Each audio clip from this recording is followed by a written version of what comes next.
Hello, I'm Michael Kostyuk, also known as the Canadian Geographer. Welcome to my video. This is a video of my walk along Hadrian's Wall in August of 2024. I traveled from Bowness on Solway on the Irish Sea in the west coast to Newcastle upon Tyne and then on to Fort Arbaya at the North Sea coast in the east. My main goal is to provide useful tips and information for anyone considering walking either the entire length or a portion of the trail. My other goal is to provide the viewer with an enjoyable travel video. Since you're viewing this video, I'm assuming that you may be doing research on how to prepare for walking the trail. Like many others, I also watched many videos about Hadrian's Wall, as well as reading various websites. I also purchased several guidebooks to help me decide what to bring, where to stay, and how long I would allocate for the walk itself. I decided to divide this video into two parts. The first part describes my research to prepare for the walk, and the second is a summary of my 7-day walk. I hope you enjoy it and find it useful. The two books I used to plan my hike, and which I highly recommend, are Hadrian's Wall Path by Henry Stedman and Walking Hadrian's Wall Path by Mark Richards. Both are excellent sources of information. They are pocket size, which makes them very handy to take with you on the journey, and they give a great amount of detail ranging from trail descriptions, where to stay, campgrounds, public transit, and taxis, and how to plan your journey. Both guidebooks also include guide maps of the trail.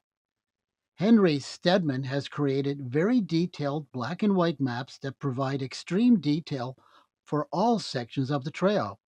This even includes locations of honor snack huts, public washrooms, sources of drinking water, bus stops, trail diversion, and important historic sites on or near the trail.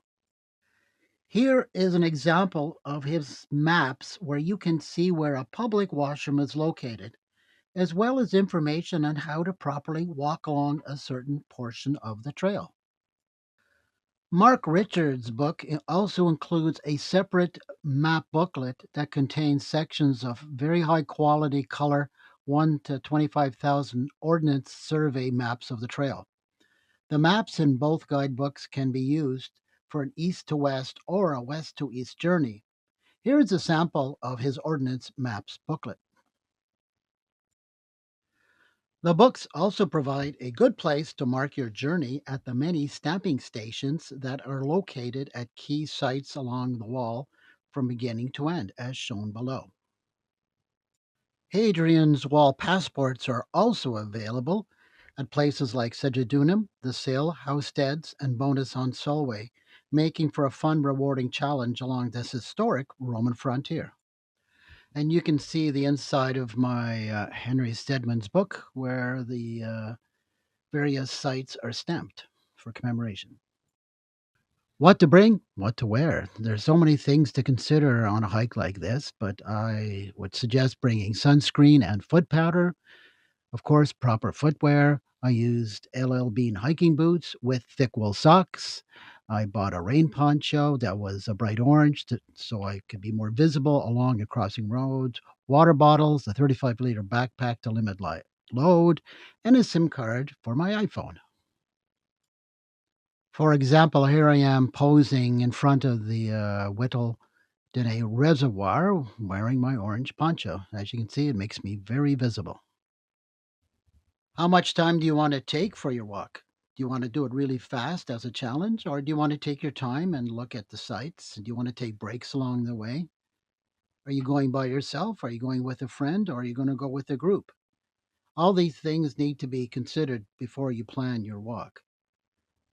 Well, one thing to take into consideration is that the longer it takes to do the walk, the shorter each daily segment needs to be so you don't stress yourself out. And plus, you get more time to look at various sites along the way. And there's a lot of really interesting things to see, and you don't want to cheat yourself. If you read many of the sites and guidebooks about hiking the wall, you will see recommendations of about 10 days or 2 weeks to do it.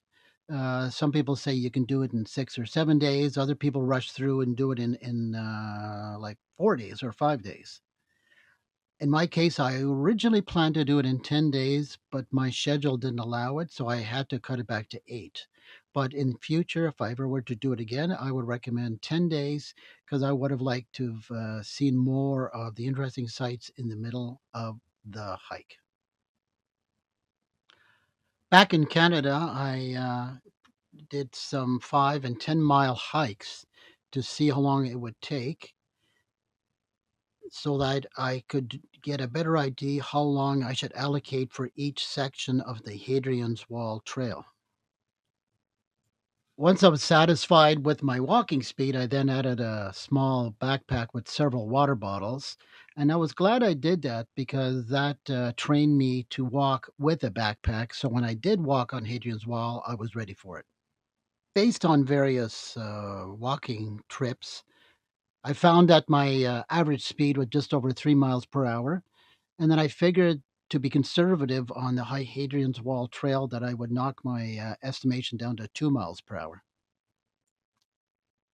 So now that I knew that my walking speed was about 2 miles per hour, I could then find various locations between Bowness on Solway and Newcastle where I could reasonably expect to get to after a day's hiking. Now that I knew how long the hike was going to take, I could then look at the map and see what sort of interesting sites I would be passing each day. I would then allocate time each day to look at many of those sites. But I realized that I was not going to be able to have time to see everything. But I didn't worry about that because I said that I would simply leave those other sites for a future trip. So, and I think that's good advice. Don't try to see everything. See what you want to see, and then in the future, go back and see what you missed that first time. While most of the original wall section is very close to the walking trail in the center part of Hadrian's Wall, there are sections near Carlisle and Newcastle where you will not be walking on the trail. So now let's compare the 1964 Ordnance survey map of Hadrian's Wall to the modern location of the trail. This Ordnance survey map is available as a free download on the Wikipedia site. And not only does it show the exact location of the wall, but also shows many of the locations of the forts and other Roman features. The middle of the wall and the trail are pretty much identical to each other, but it's the area, particularly around Carlisle and Newcastle, where they differ quite a bit. The legend on the map also gives more information on what the different colored lines and symbols mean. As was mentioned in the Carlisle area, the trail and the actual location of the wall do differ in location quite significantly. The wall, in this case, is indicated by the red line and the velum with three parallel lines as well. And they both are going up to the top right section of the map. I've also highlighted the wall section in blue to make it easier to see. Richard's map here of modern Carlisle shows that the official trail, in fact, deviates from the location of the wall as it follows the south side of the river, then crosses over a bridge, then heads to the middle right section and continues to Crosby. Again, looking at the 1964 Ordnance map, east of Carlisle, you can see the wall and the velum going up towards the top right again. However, you don't walk on that section because it's a busy road, and the next map will show the exact location today.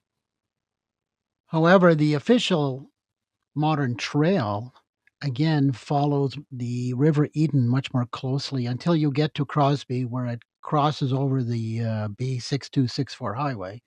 and then goes up and joins the actual location of the wall. You can also see on the Richards map where he indicates where the wall is located. The other major deviation is in the west between Hedden on the wall and Newcastle. The line in blue is where the wall actually went. However, it was decided for various reasons, such as safety, to divert hikers down along the River Tyne, which brings them into Newcastle itself. It's a very scenic walk and it's very nice, and it'll introduce you to many of the features of Newcastle, but it is not a correct route into the city. But that's the way they've designed it. Not everyone, of course, agrees with this new change, and there's some people who still insist on following the blue line in and out of Newcastle. Along the route, many people have placed honesty boxes and snack sheds for the convenience of the hikers. But make sure you bring out some small change because the payment is by exact change only. And here's a small but very important tip: always follow the acorn. Hadrian's Wall Trail is indicated by the acorn.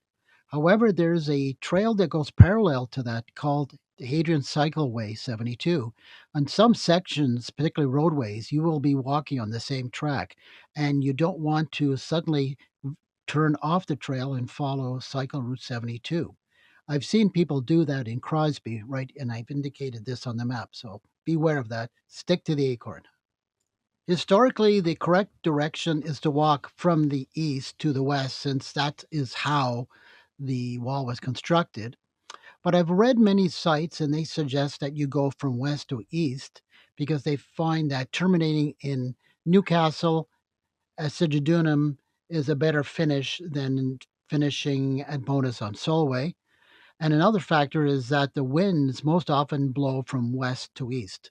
So, based on that, I chose to go from west to east.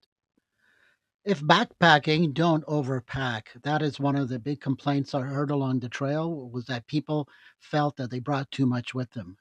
In my case, I chose a 35-liter backpack with a built-in waterproof cover. I also purchased a separate waterproof cover. This kept my contents dry. My hike along Hadrian's Wall, Part 2. On August 19th, I arrived in Carlisle from Glasgow via train, and I walked from Citadel Station to my Airbnb where I stayed for 2 days. This gave me the opportunity to look at some of the interesting sites in Carlisle, such as the famous Carlisle Castle, which I believe is the most besieged castle in all of the United Kingdom. It also has some stones from the Roman period, as is evidenced by this image near the front gate. Day 1, August 20th, 2024. On the morning of August 20th, 2024, I took the local bus from my Airbnb on the edge of Carlisle to the center of the city. I asked the bus driver where I could take the bus to the coast, and she inquired if I was going to walk Hadrian's Wall Trail.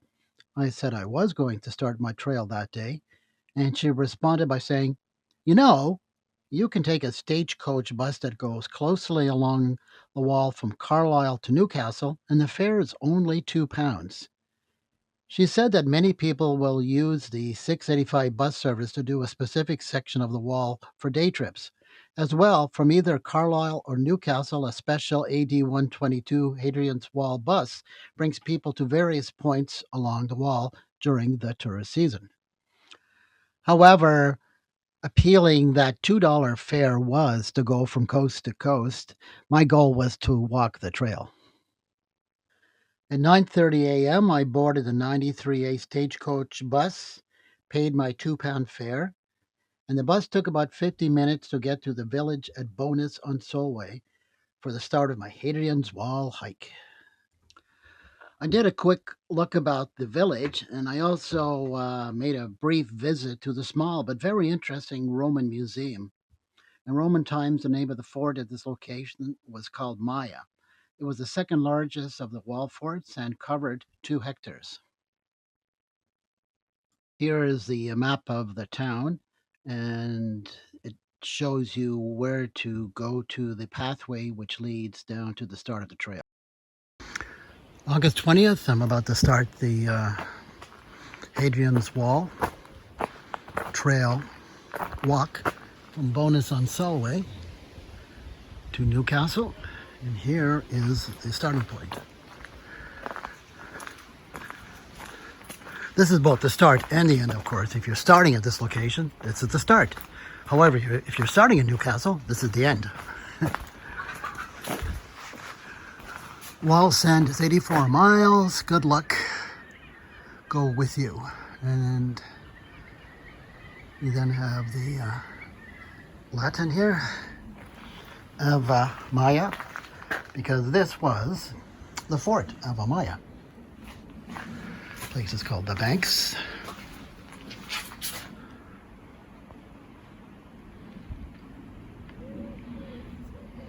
Sort of a brief explanation of what's in here. Hadrian's Wall. They have a stamp there. They're supposed to have a stamp, do they? Yep. So I will be stamping my 2 books I brought with me that helped me do research for this tour. And of course, if you're coming into this area, welcome, the end of Hadrian's Wall path. Well, hopefully at Newcastle I'll see such a sign in that location. I looked at many videos to do research on this journey. One of them mentioned that what you should do is pick up a pebble when you're going coast to coast in England on one coast and deposit it on the other coast. So I will do that. I will go down to the shore, pick up a pebble, bring it with me to the North Sea at Newcastle. One of the people that should be credited for this coast-to-coast pebble-carrying tradition is Alfred Wainwright, which started on the coast-to-coast trail. So I used that same theme for my hike along Hadrian's Wall from the west coast to the east coast. And here are 3 of the pebbles I picked up, which I will be depositing on the North Sea. 11:15 a.m. and I'm officially walking towards Carlisle. I estimated it would take about 7 hours to get to the rowing club in Carlisle, and off we go. So there's intermittent bands of very heavy rain. Doesn't last long, but I've decided to put on my rain poncho. Why not? Because it's important to keep dry in a long hike like that. And I take it on and take it off. Nice thing about a poncho as opposed to a rain jacket, it breathes very well, and it does give you very good coverage too. So, after walking along trails and the roadways from Bowness, I arrived at Drumburg Castle. The castle is made from many former Roman wall blocks.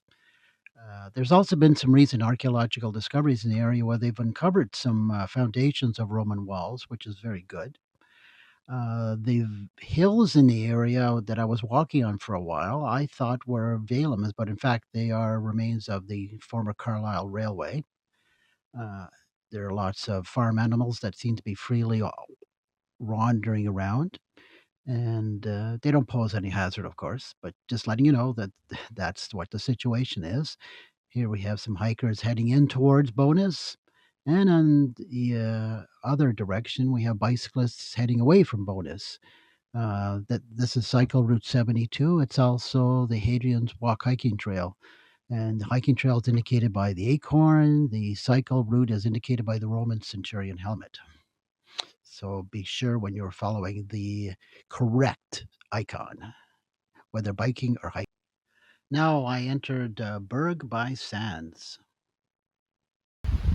This is the famous water for hikers and dog walkers, I guess, in this town. And for people going along the Hadrian's Wall Trail, they've provided water for people. There you go. See? Isn't that nice? Oops, gonna time it, I guess. There we go. Nice. And here's an exterior view of St. Michael's Church. This was a place where King Edward the First lied in state after he had developed dysentery in 1307 when he was moving north to confront Robert the Bruce. A very beautiful church. It is said to also have been constructed from stones from the former Hadrian's wall.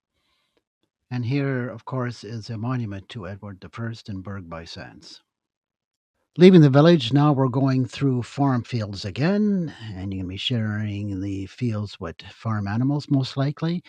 See, there's no evidence of the wall in this area. Very beautiful countryside. This cafe at the Hall on the Hill, the St. Mary's Church, is a former Roman fortification on the wall. It's the only church that's actually on the physical location of the wall. Very nice place to stop for coffee and just look around. That's Beaumont. It's just after 5 o'clock, August 20th. And you can see we're down by the River Eden, approaching the outskirts of Carlisle. This pathway goes to the center of Carlisle along the Eden River. Well, it's 6:15 p.m. on August 20th, 2024, and my estimate of how long it would take to get from Bowness on Solway to Carlisle of 7 hours and arriving around here at 6:15 was pretty good. So there's the Eden Bridge over there. There's the Carlisle Canoe Club. I marked my end position for today's hike at this cormorant statue up here. And so tomorrow, when I start my walk, it'll be from this point. Day 2, August 21st, 2024. My starting point today was where I ended on day 1 at the Cormorant at the Roaring Club, which is at the Sand Center in Carlisle. As mentioned earlier, this section of the trail goes along the River Eden towards Crosby on Eden, where it then crosses over the highway to go north to join the trail. Like the previous day, this day starts off with mostly level terrain. It's beautiful exit out of Carlisle along the river. This is nice footbridge here. Go through Rickerby, then you cross over the major highway. Then you go through some rural farm areas and on your way to Crosby on Eden. These two maps are here to remind hikers that when you're coming into Crosby on Eden from Carlisle, that you should not turn right onto Cycle Route 72, but to continue on Brampton Road. And just before you get to Highway A 689, you are to turn left and follow the directional signs that will take you over the Farm Service Bridge. As note as well, as you're going on this section, the land is going to rise in elevation. As I was leaving Crosby on Eden, Tropical Storm Lillian showed up, and for the rest of the day, I was battered with constant rain and winds. And consequently, there's not too many pictures I've taken of that day. It was a long and soggy trail up through the farm fields and going through the little towns until I arrived at my destination in Banks around 8 p.m. I did discover there is a very interesting aeronautical museum at the Carlisle and District Airport, something to take note for a future trip. They also have a series of trails that radiate out from that airport that are involved with aviation history.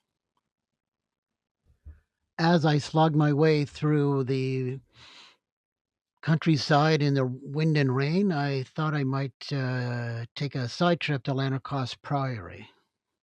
But when I got there, it was closed. And don't forget what Rick Steves, the travel video person, said. He said there's no such thing as bad weather, just inadequate clothing. Well, as a little look at the weather as I headed towards Banks, I finally arrived at my campground at the Camping in Banks location. This was kind of interesting as it was a shepherd's hut. I really liked it. It has a bunk bed inside and it has a outdoor compost toilet, water outside, nice wood burning stove inside. You can see there's a kettle there. And then I settled down for the night. And this is what my bed looked like. And that was the end of day two.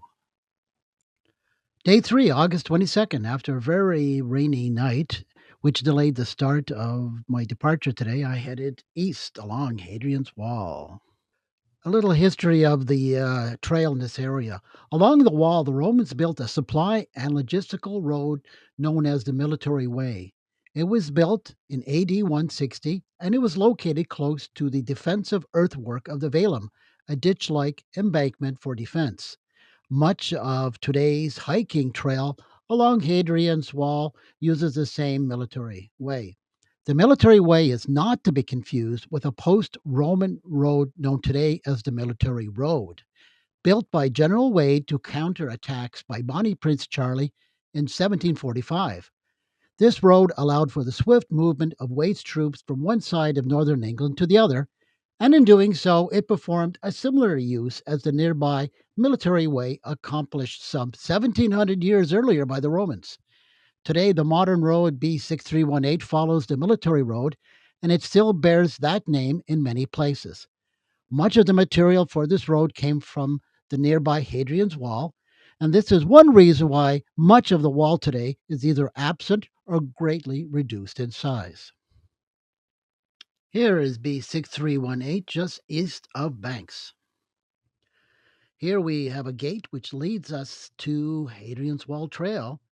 And finally, now you see like evidence of the wall and some towers.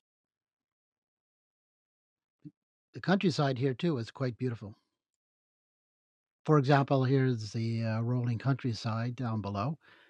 This is Tower 49B. There's still an entranceway there, so you can walk into the tower and see what the inner dimensions were like. Across the road is Piper's Psych, turret 51A.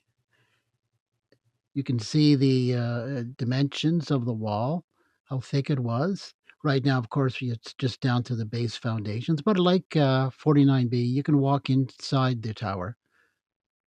This is just panning around the military road here before we head east to Bird Oswald. Now we're coming up to Bird Oswald. It's a really nice preserved Roman fort, an extensive wall around the fort. It's also got washrooms, clean water. There's a restaurant there, and this is where I had my first meal of the day. The tomato soup was very good, and the coffee and the bun were very nice. I then did a walk around the fort, went into the museum, and one of the things I really liked, they have a replica Roman instrument you can play.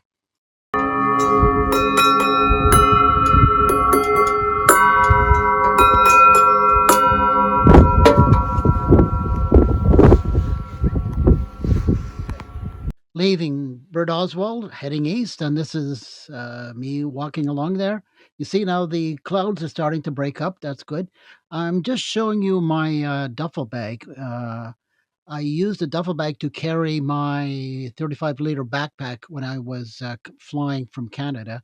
And on the walk, I sometimes just slung it on the side and put things like water, snacks, and my rain poncho in it. I find it pretty handy.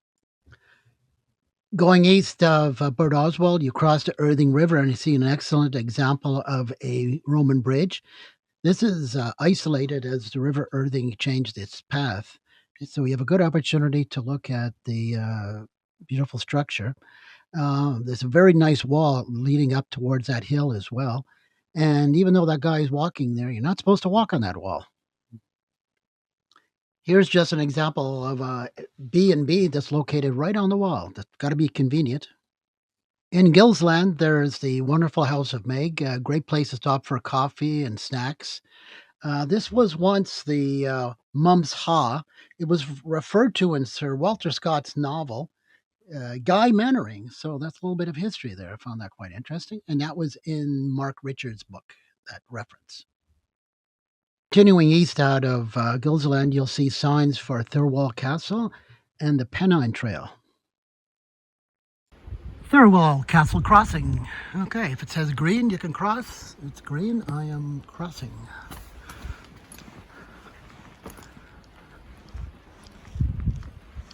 I hear a bell off in the distance. I don't know whether that's a church or something else. But anyways, I made it across.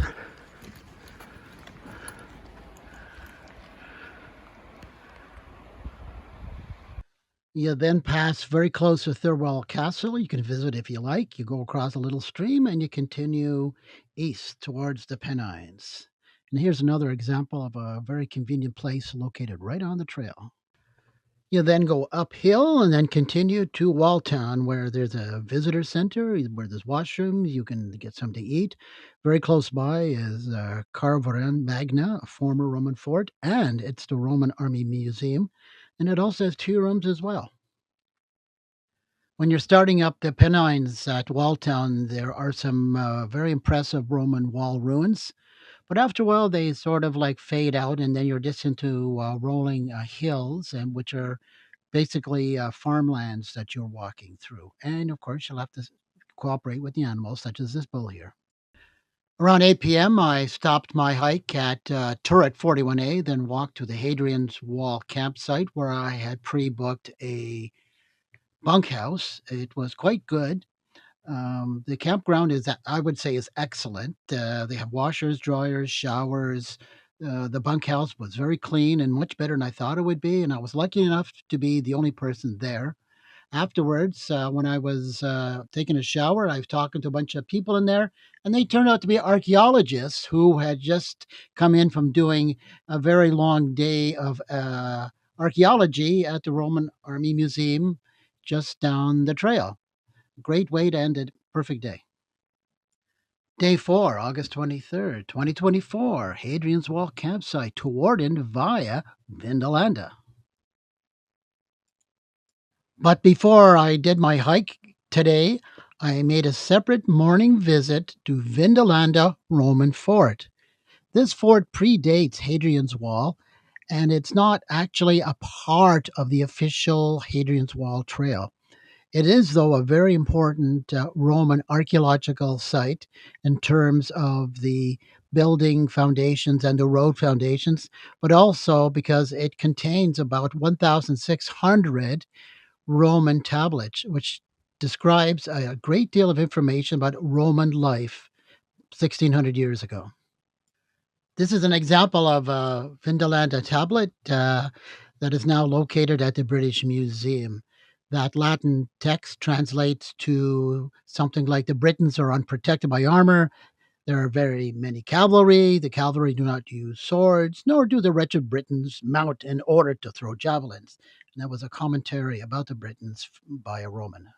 I could have stayed at this site all day, but it was now time to get back onto Hadrian's Wall and continue where I ended yesterday at Turret 41A. On the way out, a bus driver picked me up and refused to let me walk because he said it's very dangerous in this area. And even though I didn't have change, he insisted, no, you must come on the bus. So I got on the bus. The bus driver left me off at the Sill National Landscape Discovery Center, which is close to B6318. I then proceeded back down the road towards my starting location for today. And as I did, I walked beside the Twice Brewed Brewing Company. By the way, the Once Brewed coffee place is in the Sill Discovery Center.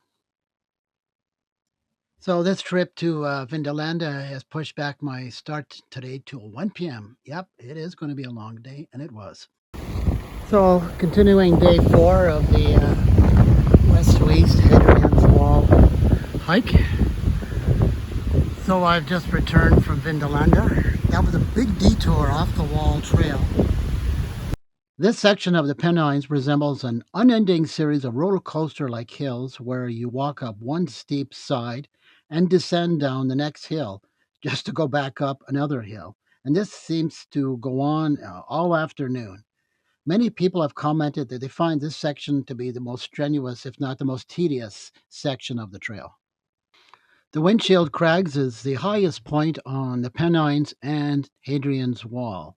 It is 345 meters or 1,132 feet.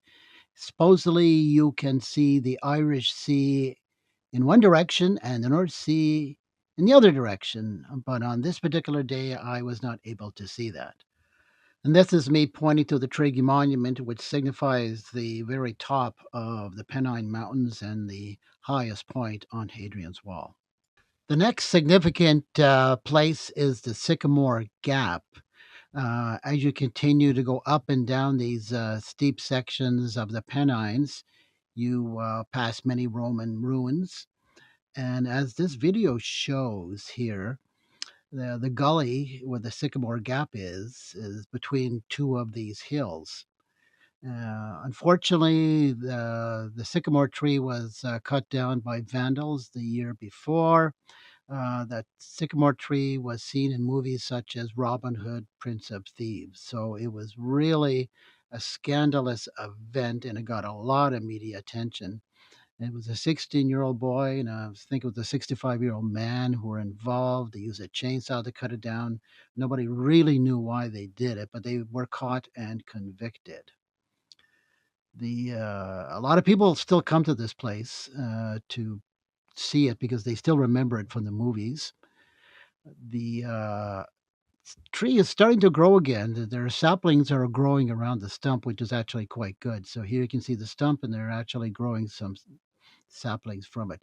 There's a view of the gap between the two sections of the hill, and here you can see two hills on each side of the Sycamore Gap, and that gives a good demonstration of the rolling nature of the Pennines in this area. This sidewalk here was very close to the edge. There's no fences, so you got to be careful at certain places. Next stop was Housted's Roman Fort.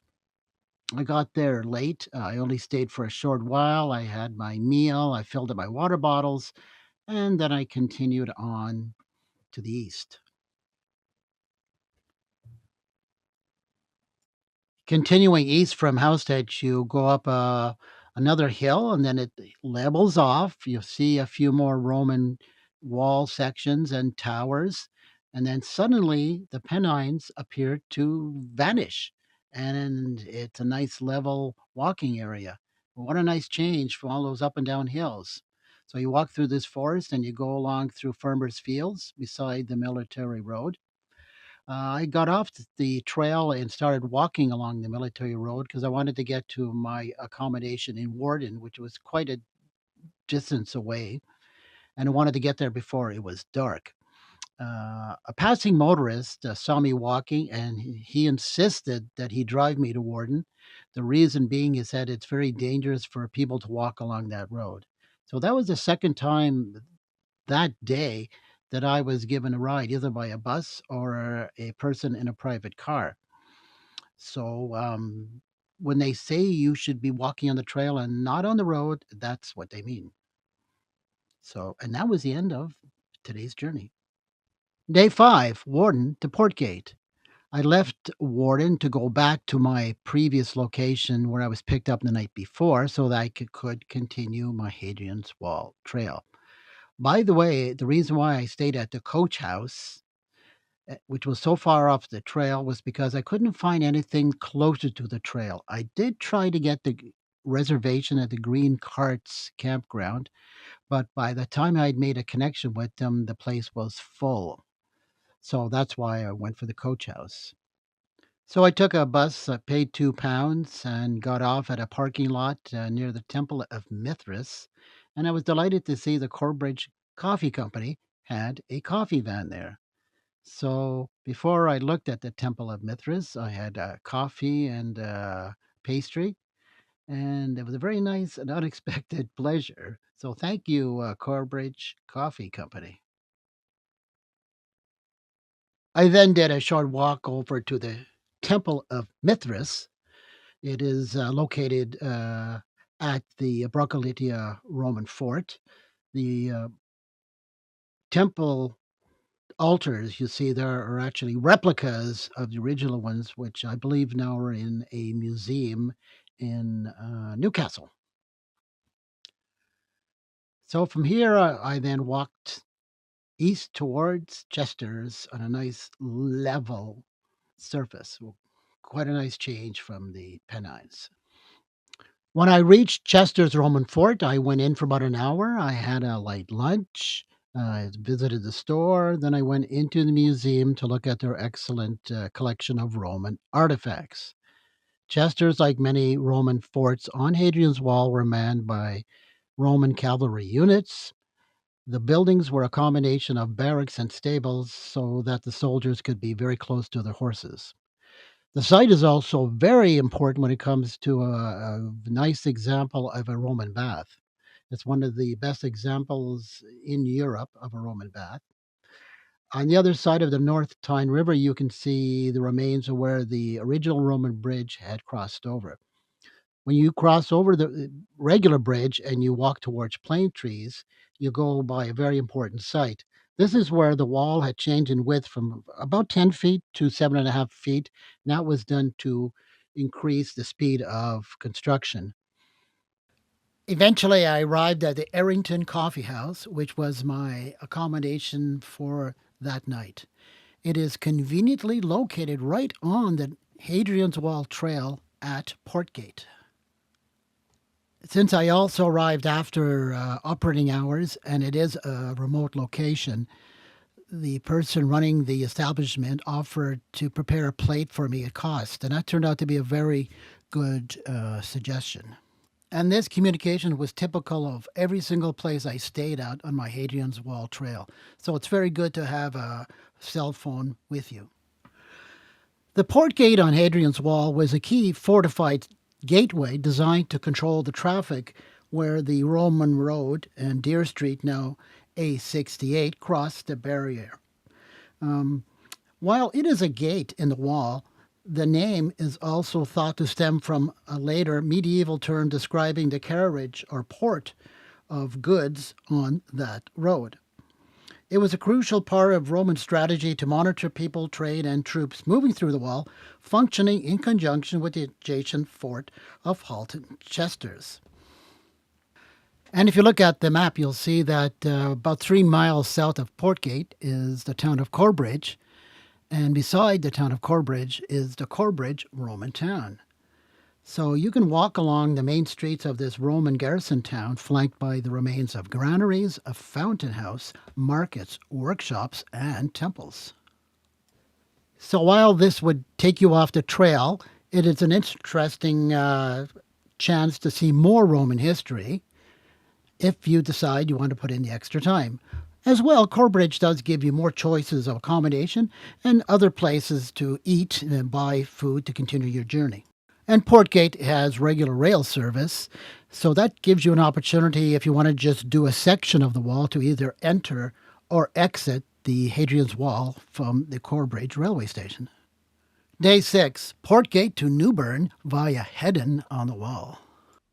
In the morning, I went to the kitchen to pay the extra amount for that very tasty meal they had left for me the night before. But ironically, being a coffee shop, they were not open until 10, so I had to head out on the road without a coffee. However, I didn't have to wait too long to get a coffee as I headed along the military road and said hi to a nice little horse there. I went to a place called the Valem, and very good place. It's right near the Robin Hood Bar and Restaurant, which is also a place where you can get your book or passport stamped. So the trail continues along the military road. There are signs to remind people not to walk single file, but to walk side by side in order to reduce erosional problems. There's the series of the Whittle Den reservoirs, and you can see that we have a bit more clouds and rain coming, so on goes the poncho. Continue walking along a series of pathways along Valens, and then just near A69, there's the Roman fort of Vindobala. It is currently covered with turf. That doesn't mean there was no archaeology there, because it's practice that once archaeology is done in these sites, they cover them back up again. So after crossing the A69, you come on to Heddon on the Wall. That gas bar there is very handy because there's also a store in there. It's a good place to get something to eat before you head east. When I got there, it started to rain, so I took advantage of this nice bus shelter to have my meal before I headed down towards the Tyne River. And as already mentioned, this is the place where the trail splits. The blue line here shows the actual location of Hadrian's Wall, and the red line shows the suggested tourist trail into Newcastle. When you come into heading on the wall, and if you follow the suggested recreational tourist route into Newcastle, you may miss the last significant section of Hadrian's Wall. This is a image taken from Google Street View. To help illustrate this, I created this map based on my experience, plus the map that's in Mark Richards' Hadrian Wall guide. If you follow the red arrow, that'll bring you down towards the Willem Wagon Way, which will bring you into Newcastle. The Hadrian's Wall is actually along the military road at the top of the map. At this point, the focus appears to be more on the industrial history of Newcastle than it is on Roman history. So when you're going by sections such as the Willem Wagon Way, there's a lot of emphasis placed on that aspect of Newcastle history. So I went into Newburn for the end of my day and a well-deserved rest at my Airbnb.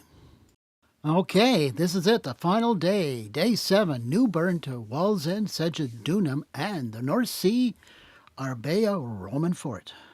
So I'm walking along the pathways beside the Tyne River, and as you do so, you see many information boards about Newcastle's industrial past.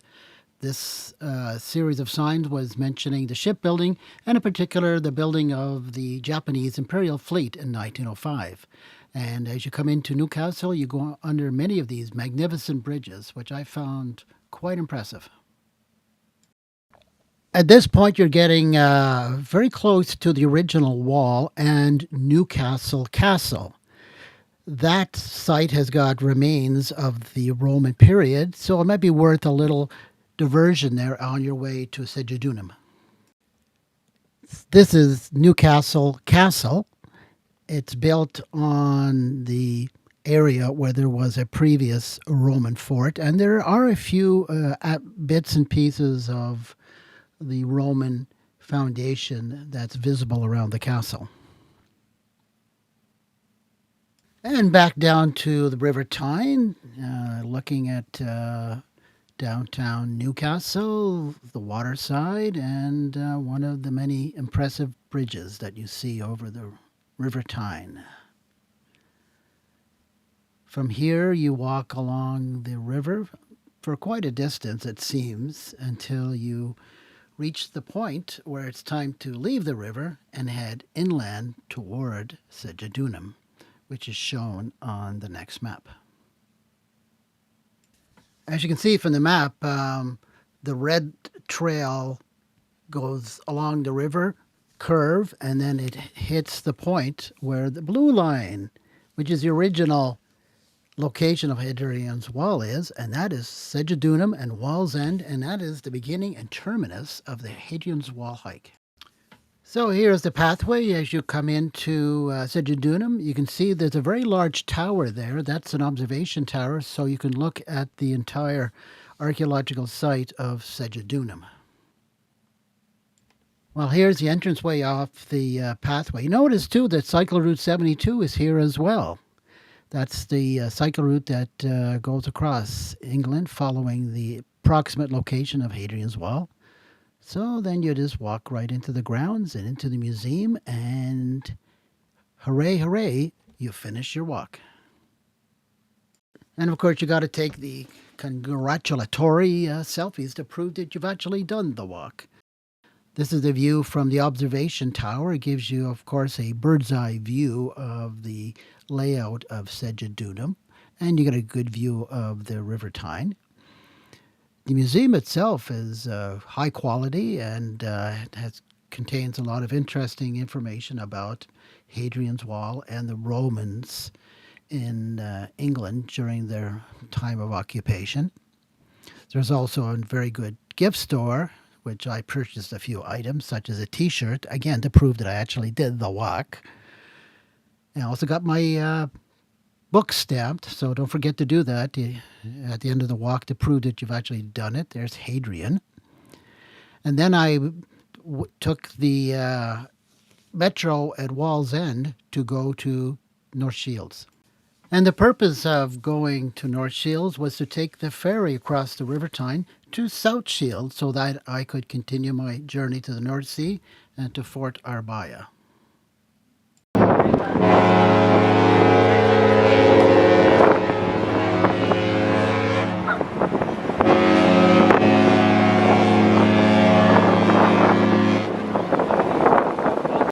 After that fanfare from the ocean liner that was passing in front of us, you disembark in South Shields. Here's a information map, which they call the Roman South Shields, which shows where Roman Fort Arbaya is. I'm using that to navigate myself to the location where the River Tyne enters the North Sea, and I can drop off my three little pebbles who are hitchhiking all along Hadrian's Wall path. So I walked along the River Tyne to Little Haven Beach, and this is where I'm going to deposit my pebbles onto the beach and put my boots into the water. So here I am, about to drop my three pebbles I picked up from Bowness on Solway 7 days ago. And they're now on the beach on the North Sea. So I've completed my sea-to-sea segment of this trip. Now I have to walk down to the water and put my boots into the North Sea and where the River Tyne joins it. I'm just pointing to my T-shirt that I'm a member of a group in Ottawa that maps Indigenous trails. I then walked over to Roman Fort Arbaya. What you see here is a reconstruction of one of the gates at the fort. It also contains a very nice little museum, so I've been told. If you look on the outside of the fence, you'll see that good old Cycle Route 72 starts and finishes at that location. I then walked over to South Shields, boarded a metro, which took me back to Newcastle, and then I walked over to my Airbnb. Along the way, I bought a Newcastle brown ale and relaxed for the rest of the day. Following this, it will be a summary of my experiences along Hadrian Wall. Summary of my walk along Hadrian's Wall in 2024. So, did I achieve my walk goals? Basically, yes. My pre-planning through the use of the guidebooks and watching many YouTube videos on the topic helped me prepare for the walk, both in terms of where to stay and how long my walk should take in order to visit some of my chosen sites along the way. I did not see everything I would have liked, but I knew that before I'd started.